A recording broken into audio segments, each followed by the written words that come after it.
Hello guys, আজকে আমি এসেছি মোটরসাইকেলের টায়ার রিপেয়ারিং করতে। তো টোটোর টায়ারটা রিপেয়ারিং করছে। তারপরে আমার এই যে বাইকটি, আমার এই বাইকের পিছনের টায়ারটা পাঞ্চার হয়ে গেছে, এ বানাবে। তো আমাদের এই ভাইপো এই যে টায়ারটা বানাচ্ছে টোটোর, খুব ভালো কাজ করে। আপনি পাবেন এই ভাইপোকে জগপুর বাস স্ট্যান্ডের সামনেই।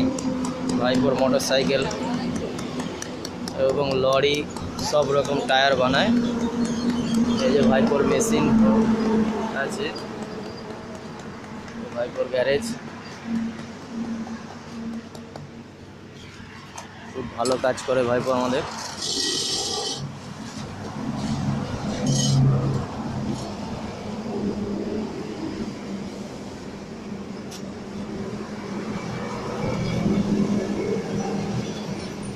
হলদিয়া থেকে মেদিনীপুর যাওয়ার পথে জগপুর বাস স্ট্যান্ডের সামনে ভাইপোর মোটরসাইকেল টায়ার বানানোর গ্যারেজ।